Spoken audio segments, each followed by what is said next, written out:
ফ্যাসিবাদ বিরোধী বিপ্লবে শহীদের সংখ্যা বেড়েই চলেছে। আমরা জানি না আরো যারা এখনো অসুস্থ আছেন তাদের মধ্যে আরো কেউ শহীদ হবেন কিনা। আপনারা ইতিমধ্যে শুনেছেন যে আরাফাত এক মাদ্রাসার ছাত্র ছিল।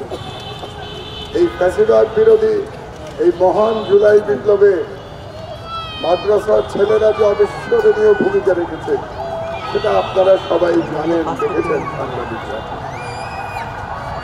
কয়েকটি জায়গায় তাদের লড়াই অবিস্মরণীয় ছিল এবং প্রায় 100 জন মাদ্রাসার ছাত্ররা শহীদ হয়েছে। কিন্তু দুর্ভাগ্যবশত আমরা মিডিয়াতে দেখেছি যে তার তুলনায় তাদের স্বীকৃতি কম। মাদ্রাসার যে এত ছেলেরা শহীদ হয়েছে, এমন বিরোচিত লড়াই করেছে ফ্যাসিস্ট হাসিনার বিরুদ্ধে, তার স্বীকৃতি আমরা খুব একটা এখন পর্যন্ত দেখতে পাই না। আজকে হয়তো আমাদের চোখ খুলবে আরাফাত শহীদ হওয়ার পর।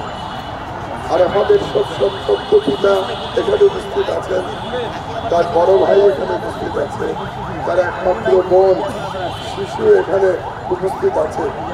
আরাফাতও কিশোর ছিল, সেই কিশোর তার জীবন দিয়ে বাংলাদেশকে প্রকৃত স্বাধীনতা দান করে গেছে।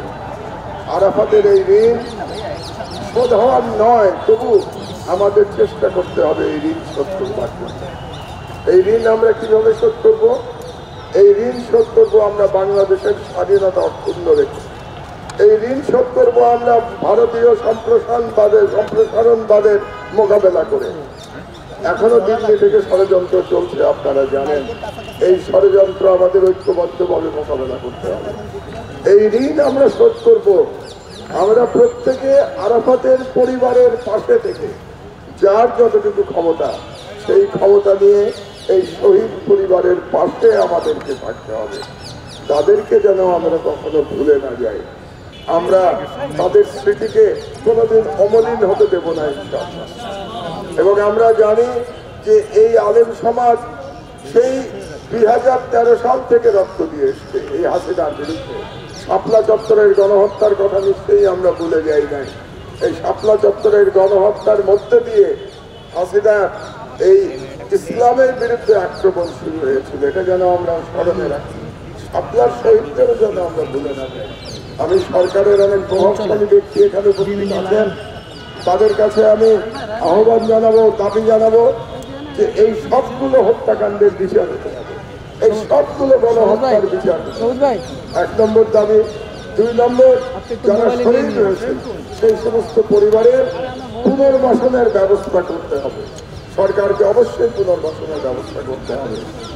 আর সবচেয়ে বড় কথা যেটা, এই সরকার যেন বাংলাদেশকে এমনভাবে পরিচালনা করে যাতে করে আর কোনো ফ্যাসিবাদী ব্যবস্থা এই দেশে আর উত্থান লাভ না করে। কাজে এটাও এই সরকারের দায়িত্ব। এই সরকার অনেকগুলো সংস্কার হাতে নিয়েছে, এই সংস্কারগুলো যুক্তিসঙ্গত সময়ের মধ্যে সমাপ্ত করে তাদেরকে যেতে হবে। এই সংস্কারগুলো যদি তারা সমাপ্ত করতে না পারে তাহলে এটা শহীদের রক্তের প্রতি তাদের ঋণ শোধ করা হবে। শহীদ আরাফাত আমাদের কাছ থেকে চলে গেছে, কিন্তু শহীদ আরাফাত আমাদেরকে স্বাধীনতা দিয়ে গেছে। শহীদ আরাফাত আমাদেরকে উজ্জীবিত করে গেছে। শহীদ আরাফাত আমাদেরকে শিখিয়ে গেছে কিভাবে দেশের জন্য জীবন দিতে হয়, অন্যের অধিকার প্রতিষ্ঠা করবার জন্য এই কিশোর বয়সে জীবন দিতে হয়। আমার সশ্রদ্ধ সালাম জানাচ্ছি আমি শহীদ আরাফাতকে এবং তার পিতাকে, যিনি এখানে আছেন তাকেও আমি সালাম জানাচ্ছি শহীদের পিতা হিসাবে, একজন গর্বিত পিতা হিসাবে। আমরা আমার দেশ আপনাদের সাথে থাকবো ইনশাআল্লাহ। এলো খবরের কাগজ, নিখাত, নির্ভীক, নিরপেক্ষ।